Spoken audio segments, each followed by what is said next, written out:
Hey, what's going on? It's Bill Burr, and it's time for the Monday Morning Podcast for Monday, November 23rd, 2015. What's going on? How are ya?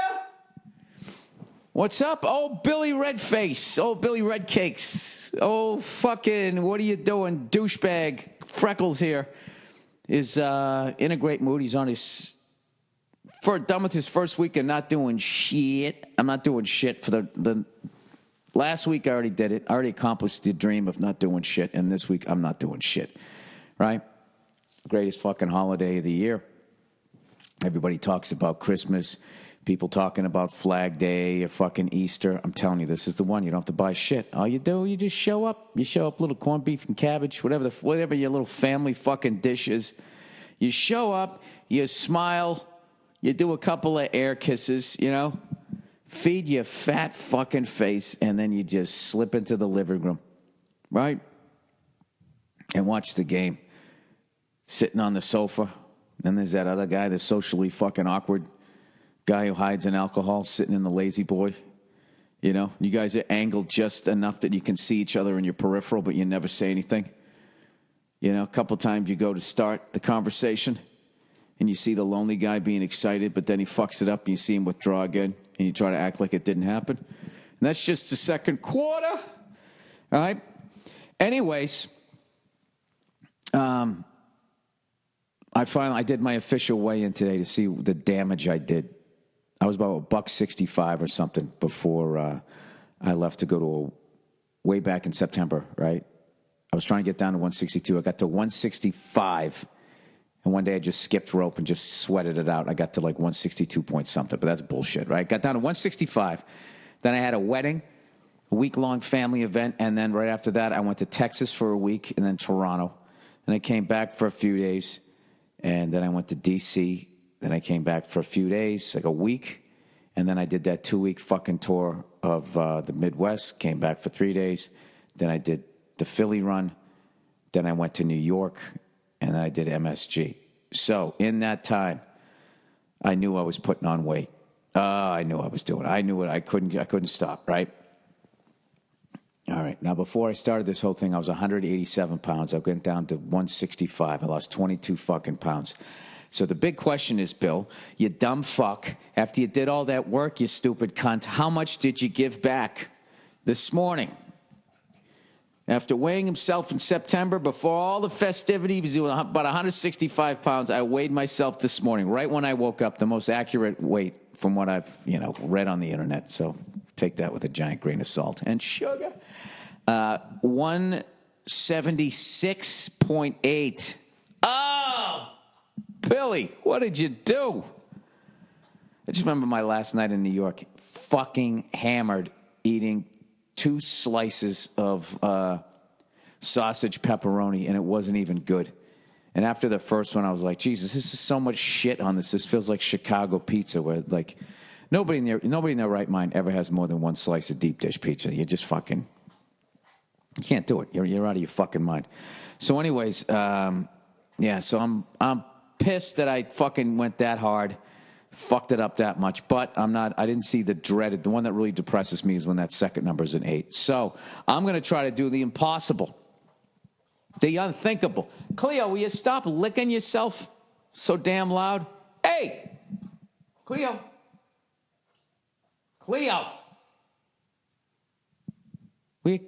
You.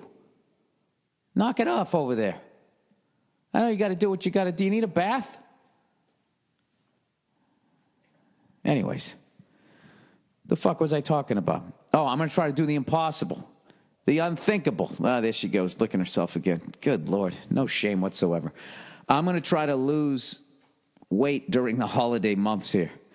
I'm actually, during the week of Thanksgiving, I'm trying to go, my goal is to do the 3 pounds that I was doing back in the summer, drop 3 weeks. So that's 173.8 is what I need to be next Monday morning when I roll out of bed. And, so we'll see what happens. But here's a fucked up thing. I made 3 pies yesterday. All right? Not all for me, obviously. Just people come by the house and stuff like that. So I made a cream pie, a pumpkin pie, and an apple pie. And I actually fucked with the Sacred Family recipes. Now, I haven't had a slice of any of it yet, but I upped the cinnamon in my apple pie. And I used this different recipe. It was a butter-based crust. And my wife sent me a fucking text message. I thought the house was on fire. It was just OMG, OMG, OMG, OMG. I can't even say it that fast. She fucking, well, say it slower, Bill. We still understand. She wrote OMG like 50 times in a row. So I had gone, I was driving, so I texted while driving, of course, and I said, pie, question mark, house fire, question mark. And then she did a bunch of emoji shit. And she wrote, that pie is fucking delicious. I said, how's the new cinnamon level? She said, perfect. And then I said yes with an exclamation point. How about that? You got to hear my whole private text message. No, that's the best. Apple pie's a motherfucker. You know? I don't know how you guys do it. I use like 3 different types of apples. You got to peel them, then you quarter them, then you try to get like 8 slices. Right? You slice them nice and thin the way Paulie does the garlic and fucking Goodfellas. And you gotta have your mix ready, though, so they don't turn brown. You stick them in there, you swoosh it around and all that. You make sure it gets all over the place, and then the fucking the apples all intermingle. You know what I mean? Like the higher ups don't want us to. Like everybody getting along. I'm fucking with you. Guess what? I went down to the comedy store yesterday for my first set since my last show in New York, and I went down there. I had the best fucking time. I tried out all this new material, and I actually walked into the comedy store, and, you know, they have the original room, and then they have the main room. The original room is part of the original club when they just bought half of it. It used to be a nightclub called Ciro's, and where the original room sits, I think, was the back of the main room. So, anyways, whatever. Come out to L.A. Just walk in. Take a look at it. So I go, what's going on in the main room? And they go, Dick Gregory. I go, what? They go, Dick Gregory. I go, Dick Gregory is on stage right now? And they were like, yeah. And I went in there, and the guy was fucking hilarious. Still funny as hell, still edgy. Talking about topical stuff. He was talking about Paris. He was talking about all this just right up-to-date stuff. He was fucking amazing. So that gave me a charge. So then I go into the original room. They bring me up. I start doing my thing. Everything's going great. You know, I did my little wage gap joke, and then I get off stage. Thanks a lot. And all of a sudden, this lady, she comes up to me, and then she just wants to present her case. She's like, you know, well, actually, I'm in my mid-30s. And now I'm at an age now that when I go out with a guy, he wants to go Dutch. He expects me to pay for half. And then I just go, well, yeah, you should. You know? You should. I don't think it's asking too much. You're in your 30s. You've demonstrated that you're not a first-round draft pick at this point. You know, you're fucked up like me. So, I know I'm fucked up. I know you're fucked up. Or maybe too driven to commit to anything. So, you know, we got to keep each other at arm's length here, right? So I pay for my shit, you pay for your shit. I couldn't even listen to, like, that's your big fucking complaint in life, that for the first 30 years, you got free fucking food and drinks. Like, as a guy, do you know how far back into my life I got them? They get to live like 8-year-olds.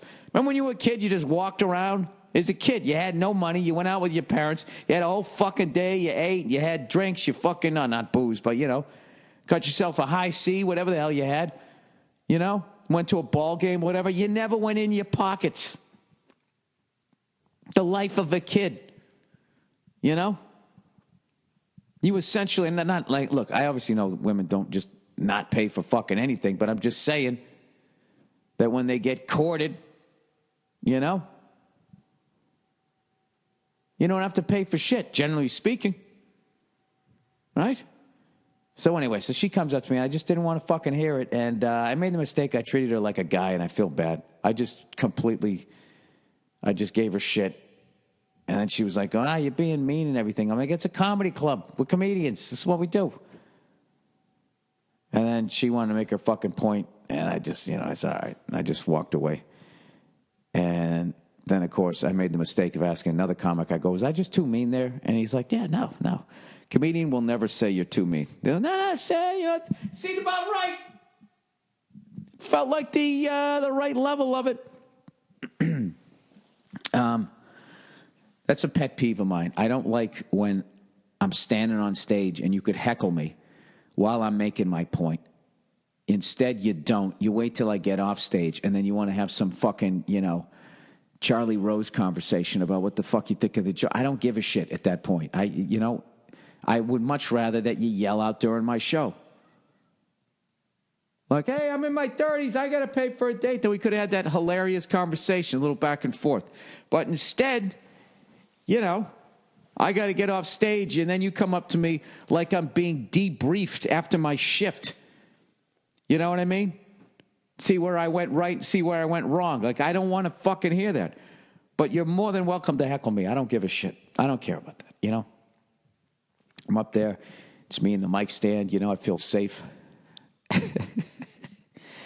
Who's kidding you? I was probably too much of an asshole. What do you want from me?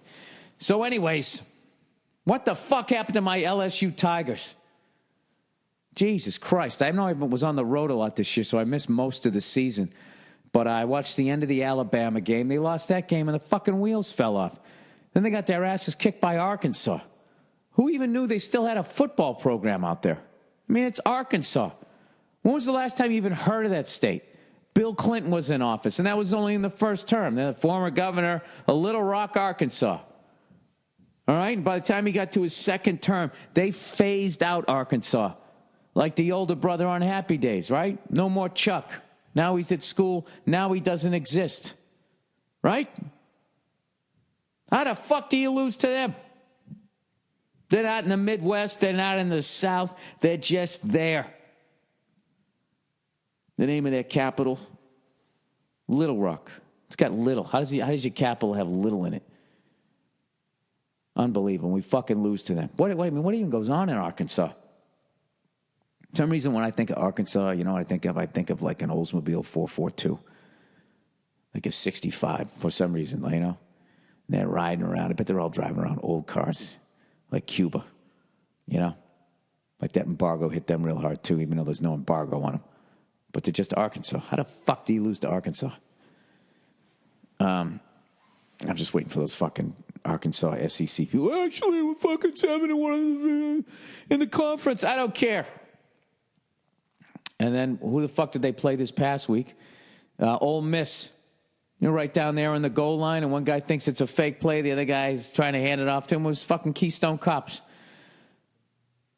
Keystone Cops. This is what kills me. They'll probably end up getting rid of Les Miles. You know what I mean? I love that. One bad fucking year, and then all of a sudden you don't know how to coach anymore. You watch. They'll run them right out. Somebody's got to answer to this.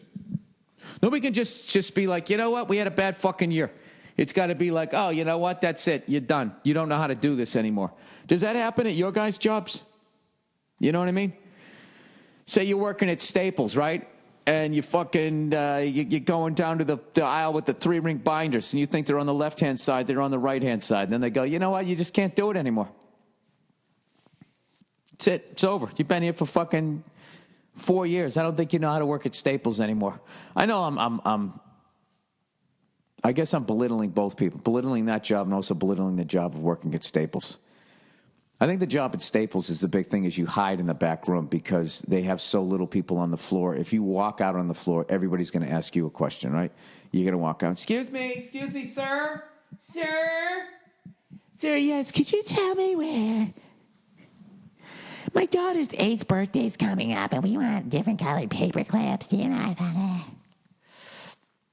That's when you should legally be able to just grab somebody by the back of the head and steer them towards where they need to be, And then, push their head down to see where it is on the shelf.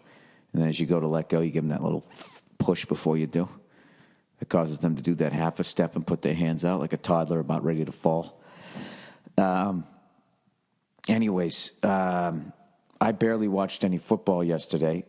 I got a couple of things done that were hanging over my head that were going to cause me to not enjoy my fucking holidays. I am now at the age that somebody asked me to write a letter of recommendation for this fucking thing, and I just kept putting it off. And I was like, Bill, this person is trying to get on with their life here. So I just sat down and fucking forced all my ADD away. I opened the email, but I looked at a bunch of other emails first. I gradually closed all the windows, And I missed all the 1 o'clock games. I caught the tail end of the Cowboys game. I was psyched for the Cowboys. How fucking nuts is it that they're undefeated with Tony Romo, but they're 10 games in? It's just a fucking tragedy. They were 2-0. Tony gets his fucking collarbone broken. They lose 7 in a row. They go 0 for fucking 7. Then Tony comes back, boom. It's like he never left. You know, like that old friend you don't see for 20 fucking years, and you see each other, you just start laughing. You pick up right where you left off. Tony Romo. Tony Romo. You know, I want to hear the Cowboy fans bitch about him now. Huh? There you go. You got what you wanted. You got Tony out of the fucking lineup, and look what happened. 0 for fucking 7. So now he's back, and what I love is the fucking NFC East sucks so bad that they could actually go on a run and still win the division. You know, that's what's killing me about the Giants right now, because I told you I never want to see the Giants again. I don't give a fuck that we beat them in the regular season. It doesn't matter. I can't handle another. I can handle another Super Bowl loss. I can't handle another loss the way we lose to the Giants. I just can't do it, you know? Tony Romo fades back to pass. His shoe comes off. He throws the shoe by accident. And everybody goes after the shoe and take. He's running with the football. He's at the 30, the 20. Unbelievable touchdown. Fuck that. I can't watch another one of those. John Brady back to pass. He's got to throw it fucking half a yard to Wes Welker. He drops the ball. I don't even want to fucking deal with that. And this is what kills me. The Giants, who have absolutely shit the bed this year, are in first place, I think, with like a fucking, 4-6 record or something. You know, I could just go on the internet and I could look this shit up, or I could just wing it. No, who's kidding who? I would love to play the Giants again, as long as we win. You know, to try to, but if it was like going to be a 50-50, I'd be like, yeah, I don't need to go through that emotionally anymore. I really don't. It fucking kills me how much these stupid losses, I never get a ring. They don't ask me to get on the duck boats for the parade, do they? Why the fuck do I care? Why am I absolutely elated that the Bruins have won 2 games in a row right now? Huh? I don't know. I have no idea. Second win, big win against the Toronto Maple Leafs. I've been at home getting caught up with them. They look all right. Last couple of games, they look all right. Definitely up and down season. So, I don't know. I won't pack it in until like February. And in February, they're still doing this stuff. Then you start getting those awful feelings like you almost want your team to lose so they get a better draft pick. But I can't fucking do that. But anyways, did I miss it yesterday? Did the Islanders and Canadians play? Joe Bartnick from Puck Off told me that there was going to be bad blood. There's going to be some bad blood in that game. I think I fucking missed it. So anyways, but the big game tonight is Patriots versus the Bills. So I'm going to try to do my best to get in front of a TV so I can listen to Bills fans talking shit again about what they're going to do, what we should have done. Right? They're going to get all like, fucking, we're going to kick your fucking head. I already got a text from somebody. So one of my friends out there, I think the Shred and Reagan show, they texted me going, the Patriots are going to get their asses whipped. And I just wrote back, who are they playing? He goes, they're playing the Bills, this year's Super Bowl champion. And I just wrote back, I said, well, it should be a great game. You guys have a wonderful defense. Good luck. Just diffuses all of the shit talk. Why are you talking shit? You know what I mean? Dude, they're going to fucking come in there. Fucking, he's going to do it. He's going to fucking, and what if he doesn't? And what if he does? What are you going to do? Huh? You going to sit there and grow your man tits with me? You don't want to fucking do it. You know, when I was watching the Bruins game, I was so disgusted with myself. I had this workout for like the last 2 periods. Every 5 minutes of the game, I would do 25 push-ups. It's an easy way to do 200. You know what I mean? You get nice long rests depending on how many penalties are called in commercial breaks. Just every 5 minutes, you bang out 25. I got to do something, guys. I made 3 fucking pies. I'm in trouble here. But the key is I haven't had one yet, so I don't have the crack rolling around in my fucking system. All right, here we go. Let me do some reads here for this fucking week. And of course, I got to type in my fucking podcast. My password, sorry. See that? I can't do two things at once like the women can. Like the ladies.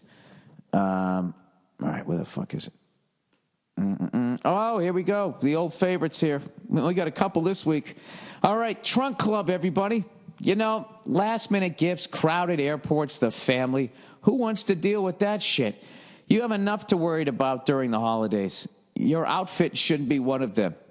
Trunk Club has your back. Trunk Club takes the hassle, man, out of shopping by shipping you a trunk of clothes that fit perfectly and make you look like $1 million with all the new fall and winter styles. At trunkclub.com/Burr, you answer simple questions about your style, your preferences, and size, and are assigned an expert stylist.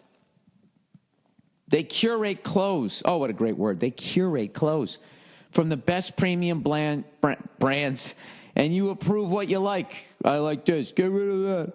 And just like that, a trunk arrives on your step filled with hand-picked clothes that are perfect for you. Right from the vineyard. Migrant workers just picking jeans off of the jeans tree. Try them on, keep what you like, and easily return what you don't in their prepaid trunk. This is not a subscription, you son of a bitch. You only pay for the clothes you keep from your trunk. No hidden charges, just great clothes. Call to action offer. It's the busiest, most hectic time of the year. But you can still look fantastic. Great. Get started today, and Trunk Club will style you for free. Free shipping both ways. You only pay for the clothes that you keep. To take advantage of Trunk Club, go to trunkclub.com/Burr. One last time. Hey! Trunkclub.com/Burr for a trunk filled with clothes you'll love wearing. Oh, and here we go. Oh, our favorite here. Boop, boop, boop. MeUndies. MeUndies. No more drippy balls. Boop, doot, doot. MeUndies. MeUndies. Don't grab one, grab them all. Shake your nuts all nice and dry. When you put on these underwear, your balls will be high, like they ate a fucking pot cookie, except it's your balls and not your brain. Oh, yeah. You probably got more hair down there. All right, MeUndies, let's talk about your underwear. It needs to be comfy. It's got to be snug in all the right places. It's got to look good. It's got to feel good. Can't ride up your butt crack. You know what I mean? But it can't leave your balls hanging. Jesus Christ, it's no wonder they don't fucking just measure your whole fucking pelvic area. I'd like to think all of our pelvises are different, just like fingerprints. But despite that, it'd be nice if we could still find a common ground. You don't just want your underwear comfy. You want the world's most comfortable underwear. And you know what that is? Sure you do. It's MeUndies. There it is across the bar staring at you. It just sent you a drink. It's winking. Huh? Invite it over. Invite it over right up against your fucking undercarriage. Please include all of the following points during your read. Well, I'm going to read what you fucking wrote, you assholes. No, modal is pronounced modal. Every pair of MeUndies is made of modal fabric, which doesn't sound sexy, but once you feel your MeUndies, you'll never go back to regular old underwear again. You can't believe how massaged your balls are going to be. And let's not forget about the taint. And the taint can only lead one way, right into your asshole. Yep, that old fucking hole to the center of the earth. Wouldn't it be nice if that had a nice fucking velvety fucking rub down too? Act now and we'll throw in MeUndies asshole bleach for free. It's a bleach strip that goes right up the crack of your ass. With MeUndies, you'll feel more comfortable than ever before. MeUndies has a ton of different colors to choose from. Jesus, I suck. It's the only place. What? MeUndies has a ton of different colors to choose from. Is the only place to find styles for both men and the fucking ladies. And a new signature design every month. And with the holidays around the corner, MeUndies makes the perfect gift. Trust me, these are not your parents' stocking stuffer. So go to MeUndies.com/Burr right now and get 20% off your first order. Plus, all orders in the U.S. and Canada always ship for free. MeUndies even has a money-back guarantee. All right, if you don't like how your balls feel in these goddamn things, you know, you can just, I don't know, you get to keep your first pair for free. and get a full refund. You literally have nothing to lose. Order before December 13th, and your MeUndies will arrive in time for Christmas. For 20% off your first order of the world's most comfortable underwear, head to MeUndies.com/Burr right now. That's MeUndies.com/Burr. Hey! MeUndies.com/Burr. All right, I got a couple of things I need to announce here. The 4th annual Patrice O'Neill Comedy Benefit. I want to thank everybody that bought tickets for this thing. The tickets are selling faster than ever, and that just reminded me with the MeUndies thing, the stocking stuffer. It makes a great stocking stuffer. All right, you get to see some of the top comics in the country honoring the greatest comic I ever saw live, and honoring his memory and helping out his loved ones. It's going to be at the New York City Center on Tuesday, January 26th. You know, you just go to the friggin' website. I'll retweet the link once again today. I got the date up on my website, the whole damn thing. The great thing about this, great gift to get for somebody, and all you got to do, go on the internet, click, click, click, bing, bang, boom, you're done. Stick it in the stocking, and then you can go right over to Spike in your eggnog. All right? And then also, an old friend of mine has a new album coming out. If you guys like straight ahead blues, someone that can absolutely fucking shred on the guitar and has a fucking voice to match, Felicia Collins has a new album out called Felicia Collins Discovers the Blues. Straight ahead blues album. She sent me a couple of the tracks. Me and Bartnick were listening to it the other night. Bartnick was over here watching Chicago, Vancouver, and absolutely blown away. For those of you David Letterman fans, she played in the CBS Orchestra, and she was actually there when they were way back when they were on NBC. And so obviously the show's over, and now she's stretching out. So check it out. Tuesday, Felicia Collins' new album, the Felicia Collins Discovers the Blues.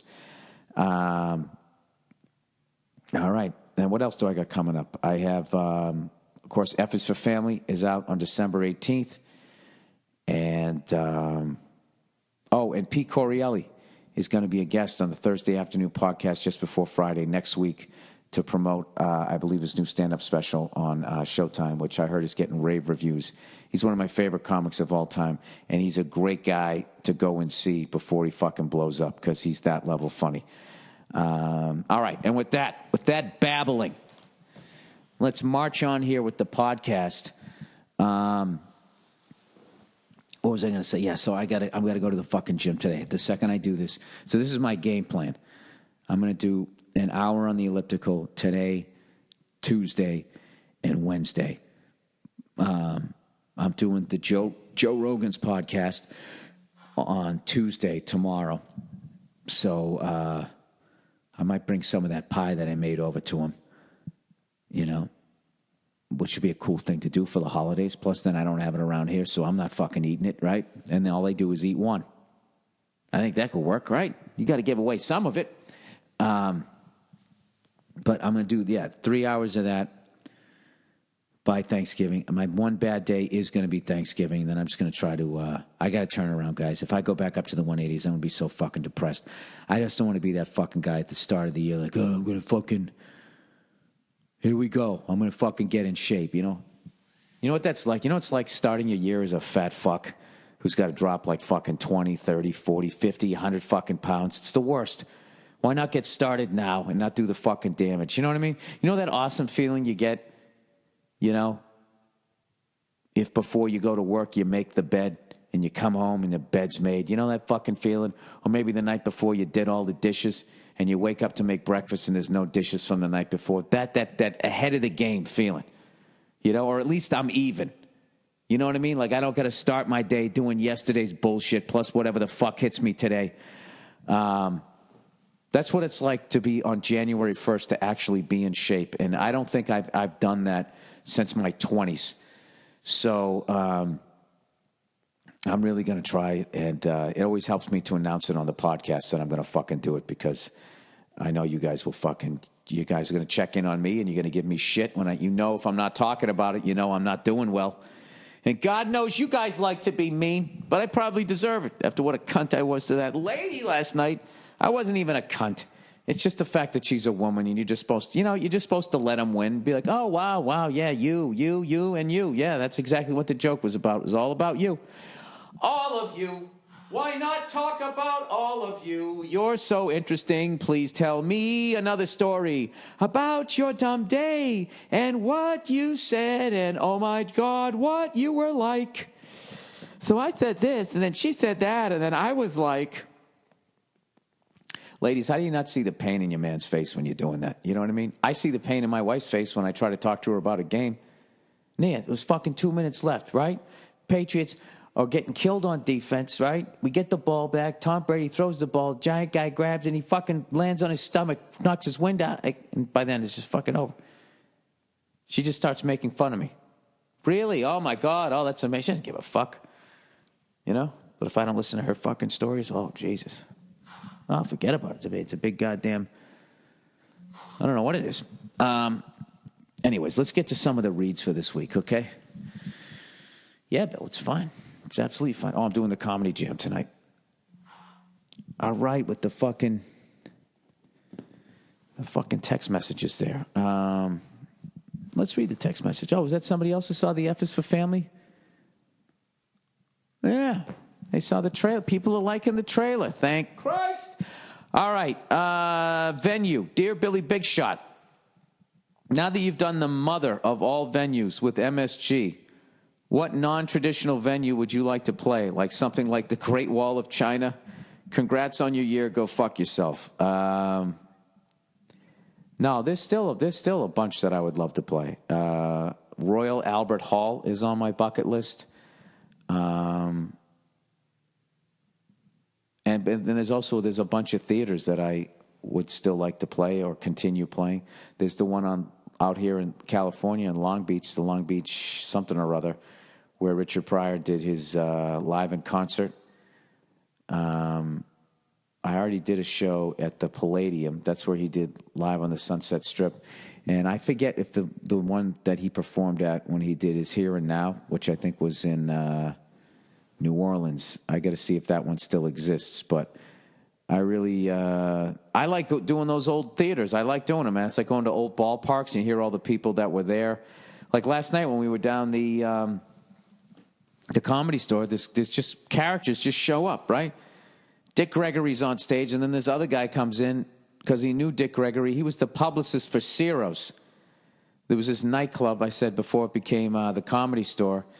And, when Frank, Dean, Sammy, and all them were down there, he was just naming all of these fucking names. He said, he goes, I first came here in 1950. So I'm immediately doing the math going, Jesus Christ, if this guy was like 20 in 1950, that's 65 fucking years ago. He's 85. He didn't look like he was in his 80s. He actually looked great. But, so let's see, what venue, Red Rocks.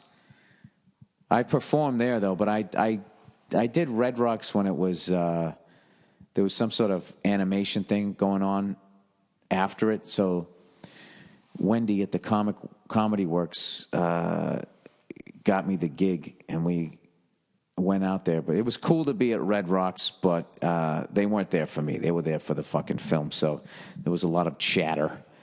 But a lot of the things on my bucket list are venues that that either bands played in that I love and had some live album there, or comedians that did a special there. So I told you when I was in Hammertown there up in fucking Toronto, Ontario. I mean, no, Ontario, not Toronto. They just kept calling it Hammertown. I can't even remember the name of the town, but it's south of Toronto. I didn't realize I performed until after I was there. I performed at the theater where Bill Cosby did Bill Cosby himself, arguably the greatest special of all time. Now what he did afterwards, I don't want to get involved in that. So that was cool. I did. Yeah, that's a great question. I don't know. I just want to keep. I like going to venues that I'd never been to. You know what I really enjoyed this year is when I was doing the tour of California, going to Reno and Bakersfield and Fresno, and they were along the old school highways where people were psyched. Like the highway went right down Main Street, so they would have some big fancy sign Reno, biggest little town in, the West, Fresno, whatever the fuck their slogan is. They would always have like town and then some sort of slogan. Bakersfield, like, hey, stop and stay a while, some corny shit. But I really like that Route 66 type of stuff. And as far as Europe goes, that's to me is all about World War II, World War I. Those, those types of places. But as far as performing, I don't know enough about Europe and that type of thing. I did look up, AC/DC, where they recorded If You Want Blood, their live album. That was a place, I believe it was in Glasgow or Edinburgh. I want to say Glasgow, but the venue doesn't exist anymore. So, so that I would say that. I get a big charge out of a music place because I'm a total nerd when it comes to that shit. And I remember when I was in England, London, a couple of years ago, accidentally coming upon that Ronnie Scott's, and I saw Jeff Beck have one of the great was him, Vinnie Colaiuta, and that chick on bass, and they just were fucking unbelievable. Like Jimmy Page was in the crowd, sinking down in his seat, like, oh yeah, I stole that riff. I remember stealing that one from him. Nicking it, I believe, as they call it. So yeah, there's still plenty left, and the MSG for me was not, as much as it was a high water mark, it wasn't like this, and now I just slide down the back nine for me. It was, it just felt more like an honor to be there, and it was mine for an hour and a half. And then, the second you leave, somebody else's name was on the marquee, and it's like, wow, I got to do that. But I got to tell you, I had just as much fun fucking around with the new stuff, It's hard to describe unless you're a comedian, the excitement of new stuff. Like, oh, I get to say new shit. I have to keep saying this stuff and trying to figure out how to make this fucking new again tonight. Anyways, yeah, I would say Royal Albert Hall is like the next one I'm really thinking about. But there's no way there isn't something in Ireland or something in Scotland or Finland, Norway. I mean, I think I'm doing a tour of the fucking Eastern Europe. Be crazy to play a venue that like fucking like Hitler or Stalin or Mussolini, one of those fascists. Well, no, I guess Stalin wasn't a fascist, but one of those fucking maniacs gave his speech, and it still exists. Fucking nuts, right? I don't know. All right, baking. Hey, Bill. Bacon Bill.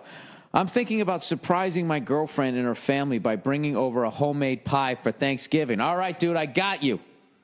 I'm going to make 2 pies because one isn't enough. I'm thinking about apple and pumpkin. Also, please know that apple capitalizes apple, as if there's no such thing as fruit. Oh, the Apple Company. Anyways, I know from previous years that you're killing it in the kitchen. Oh, thank you. Before I call my mom and get her 2 cents from you, can I get some pointers? Some basic do's and don'ts when getting into it. Should I avoid either apple, the fruit, or pumpkin? Thanks. Pumpkin pie is an easy recipe. Apple pies work as far as the filling, but it's also it's apples and cinnamon, man. I mean, come on. I'll give you the biggest, like the filling is easy. All right. The thing that scares and intimidates people is doing the, oh my God, guys, do I have to make a fucking pie crust making video? I'll fucking do it. I'll put on the apron. I'll put on the apron and a silly hat. I'll do that for you for fucking Thanksgiving. How about that? I will make a fucking pie video. Pie crust video. But if you're going to do it right now, because I won't get the video up in time, I will show you, I'll try to walk you through it. All right. So the recipe that I use, it's 2 cups of all-purpose flour, the kinds that people say, you're going to die if you eat it. That's what you want. With the pie, you don't want to go any low-fat. You don't want to go wheat. You don't want to do any of that fucking stinky feet Seattle thing up with it, all right? You want to go Midwest Chicago heart attack, all right? You're making a pie. You want to be healthy, go have a fucking salad. That's not what we're doing here. That's not what... Stop your crying and get out of my kitchen! Right? You know, it's funny, there's roofers fixing something on my fucking roof that's never going to be fixed. And they probably just heard me yell that. Now stop your crying and get out of my kitchen. You know? That's how rumors start. Oh, I know that guy. That guy tells jokes. Yeah, he's fucking verbally abusive to his wife. Anyway, so what you want to do is 2 cups of flour, okay? And you get yourself a sifter, right? And there's always a little bit of salt. Go easy on the salt. Like 1/8 of a teaspoon. So what I do is I take the cup of fucking flour, I pour it into the sifter, and the sifter is sitting in the bowl that you're going to sift into. Don't just pour it into the sifter. It's going to end up on your counter. You don't want that, right? So you pour in 1 cup, then you put in your salt, then you put your next cup over it. Then you sift it, right? It comes fucking out. Then you add your shortening, right? I use a stick of butter. Sorry. You want it to be cold so it's not too fucking mushy. Take it out of the fridge. You just cut it up in 1/8 of an inch slices. You put it in there, and then with your little fucking thing that you hit. See, this is why I'm going to have to do a video. You want to cover it, right? And then you put your shortening in, and then cover that. You want it to be all like you're making a fucking meatball. You want to get the breadcrumbs all over, except it's the flour. And then when you do that, you just lightly tap all the way around. You know, you're letting that shortening start kind of get into it. Then you go a little harder, gets a little mealy. Once it's a little mealy, you start adding your water. I got to make a video. And I can also show you how much you can fuck up a crust and still save it. And you know what? I got to do it. I'll actually do that. But listen, man, pumpkin pie is great, but if you want to knock people on their ass, you got to make an apple pie. And I'd get 3 different types of apples. Throw Granny Smith in there so you got a bitter thing and then something else for a little sweeter taste. You know, a little surf and turf going on in there. And you just make sure you use enough cinnamon. You know what I mean? I use about a healthy half teaspoon. What has happened to me? I'm literally just sitting here talking about this shit like this is a fucking game plan to win the fucking football game tonight. All right. So anyways, holiday wedding. Billy Bells. My friend from college is getting married the Sunday after Christmas. Jesus, what a stupid time to do that. Well, it's because everybody's in your hometown. He goes, is there a worse time for a wedding? No. Can you believe that it's in upstate New York? Of course I can. If he's going to be a cunt, he's going to go all the way with it. I'm sure it'd be fun once I got there, but I'm thinking about skipping. The circumstances are grounds for not going, right? Absolutely they are. Fuck that. You know what I mean? I always think that when people do shit like that anyways, it means 1 of 2 things. They're kind of hoping most people won't show up. Or 2, they don't have enough money to throw a good wedding anyways. So all that great food, you're going to walk away from that to go up there and fucking eat hamburger helper? You know, standing out on the stage, eating on the fucking dance floor, eating a steak-um. Celebrate good times, come on. Boo-doo-doo-doo-doo-doo-doo. And you know one of your friends is going to cancel last second that agreed to go. And you're going to fucking show up there. Wahoo! There's some shit food being served right here now. Some fucking shitty food that's going to come out your ass. Yeah, fuck that. Fuck that. And he can never give you shit. All you got to do for the rest of your life when he gives you shit or she gives you shit or whatever about not going, you're sitting at the bar and they're fucking in your fucking ear. You just keep looking straight ahead and you just throw your hands out and you just go, you got married on the Sunday after Christmas. Who does that? That's it.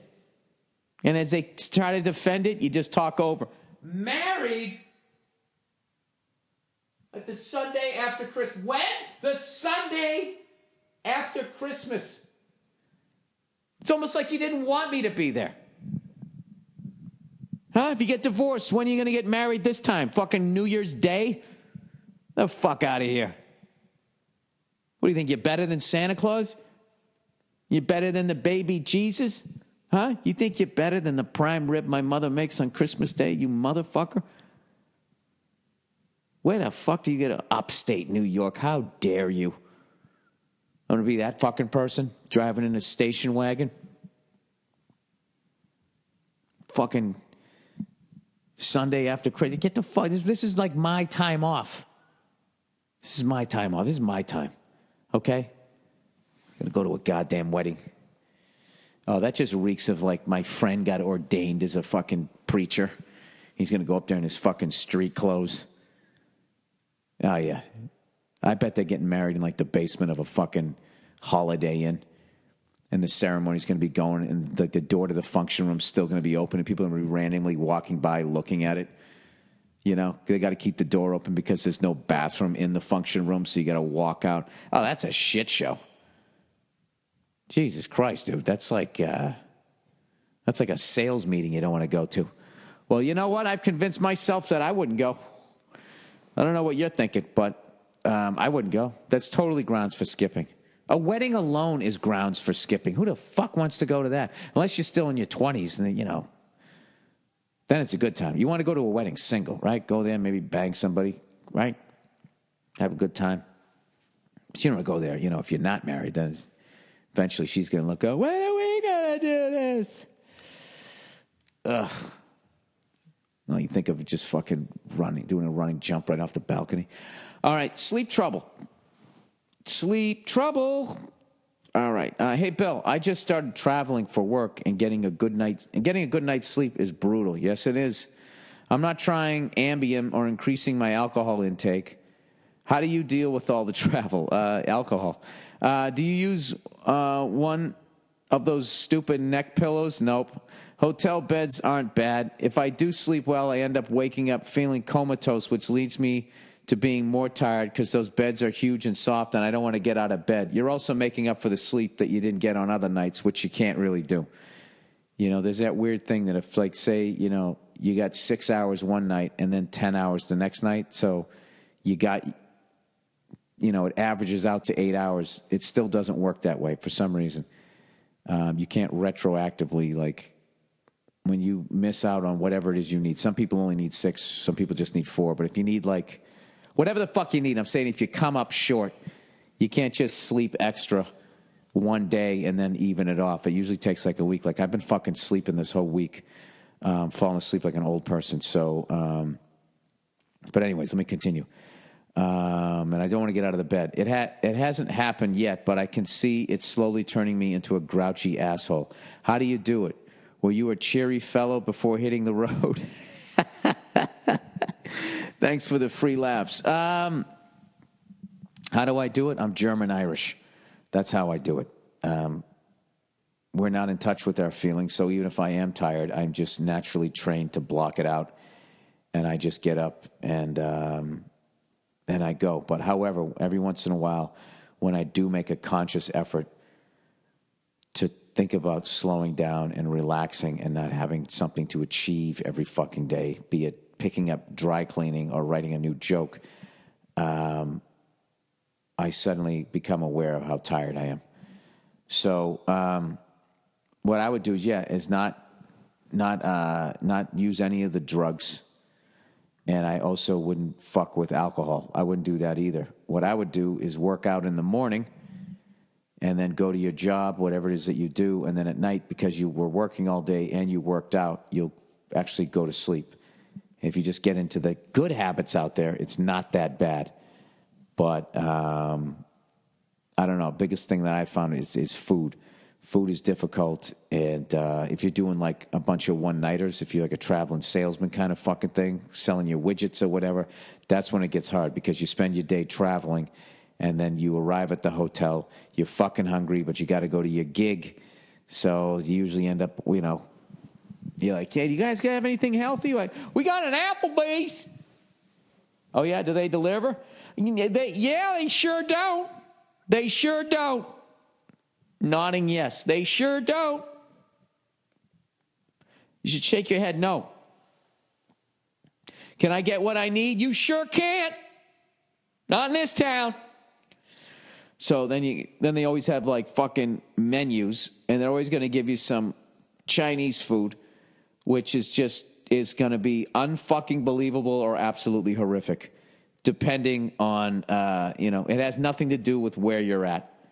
Every fucking town in the United States has Chinese food, I believe. And every town has a Chinese family that moved there, right? For the most part, or at least within 2 towns. There's a Chinese family that moved there, and they will make that fucking food. Now, whether or not they're people from China that know how to cook, that's the fucking rub. You know, if you've ever noticed that? I've been in the middle of fucking Kansas, and I got some of the best sushi I've ever had. Japanese family, middle of fucking Kansas. It's like, how did you end up out here? This is unbelievable. Most of the white people I know didn't end up out here. How did you, from Japan, end up in Olathe, fucking Kansas? Oh, speaking of bucket list, man, I have like a bunch of college basketball games I want to go to. I want to go to Kentucky. I've always been a Kansas fan. I don't know why. I want to go to their facility. I want to go to a Duke-Carolina game at Carolina and at Duke. So I've been to UCLA. Who else is a big basketball program? Georgetown, Syracuse, you know, the Redmen, St. John's Redmen, whatever the fuck they're called now, the Red Storm. I grew up on Big East basketball, but I used to love watching all of that shit. So I've been to Indiana. I told you guys I went to Indiana University basketball game when Bobby Knight was still on the team. I could not fucking believe the level with which that guy was screaming at his players. It was insane. Coming all the way out, and his fucking head just snapping. As a point, like they let up an easy bucket, and the point guard was bringing it up the court, and the fucking guy, I swear to God, he walked like 10 feet out into the court. Everybody was just like intimidated by him. It just annoyed me. I wanted to see like somebody stand up to him, you know, give the guy a nice verbal fucking slap. But it never happened. That guy, classic example, ego completely out of fucking control. When he started buying into being Bobby Knight, and he started doing those, I'm going to be Bobby Knight. You know, what is a game face? I never understood that. And he starts mugging to the camera. Or when he goes, I hope when my critics bury me, they bury me face down so they can kiss my ass. I was like, oh, God, shut up. Have another drink. Did I just make fun of Bobby Knight? I mean, what the fuck is wrong with me? So I'm doing the goddamn comedy jam tonight at the, I believe it's the Lyric Theater on La Brea. And looking forward to doing that. I don't know what to tell you guys. I got nothing else. I can't even do a fucking hour. That's how little I've been doing this week. I got caught up on Peaky Blinders. Peaky Blinders. I don't know nothing about no robbery. Peaky Blinders with subtitles. I'm up to the first episode of season 2, so I'm going to blow through that this week. And then my wife is watching Bloodline. I believe that's the name of it, with Norbert Leo Butz, who I did a failed pilot with a long time ago, and he's a fucking great guy. And I keep walking in there, and he's absolutely crushing every scene. And so I got to watch it out of solidarity. We actually, a long time ago, did a fucking pilot. Did I ever tell you guys this fucking story? We did a pilot, and they wanted edgy. All right? I thought I told you guys this one. Whatever. Who gives a fuck? They wanted edgy. Okay? It was, and they were letting us go really far. And the pilot name was Playing Chicken, was the name of this pilot. And the premise was me and Norbert were brothers. He was Republican, and I was Democrat. And Norbert's character was paralyzed from the waist down. And he was paralyzed because he was playing chicken on a fucking jet ski, and neither person turned away. And he got paralyzed. So that's what's the name of it. So that's already the fucking premise. So he was like over the top, fuck homeless people and all that shit. So anyway, so we're doing, whatever. They write this edgy fucking pilot. And right as we're about ready to do the fucking run through, where all the fucking major network guys come down. It's basically it's like a live play. All right, let me just give you a little back. Basically what happens is if you're on a sitcom, you have the table read on Monday, right? If it kills, you go upstairs and you do a bunch of blocking in the fake living rooms and all that, which is basically, I'm going to stand over here when I do this. You go through the whole fucking thing. If it bombs and they know that they're going to rewrite a lot of shit, you have a quick fucking day. Like, well, we're going to get a new script tonight, and this will be, a little bit different. So then Tuesday comes around, you fucking rehearse it, you still got your script in hand, and then you do a run-through, and it's just for the production company. Like whoever's, making the thing. So that's friendly fire there. Those are like the executive producers and the people that wrote it, the writers and all that. So they watch it and they see what's working, what isn't, what needs to be fixed, what can stay the same, what they can add on to. And then Wednesday is the network run through. And that's when the people that can cancel your fucking show up and leave their sense of humor at the fucking door, right? So that's always a nerve-wracking fucking day. And you go out there. And if you do a couple lines, they don't get laughs, you start getting in your head like you're going to get fired, And as you're walking from one fake living room to the fake bar or coffee house that you hang out, the only sound you hear is the shoes of the fucking executives walking over to the next fucking, the next scene. So anyway, we're doing this fucking pilot, and the opening scene is we're sitting there at some ice cream place eating ice cream.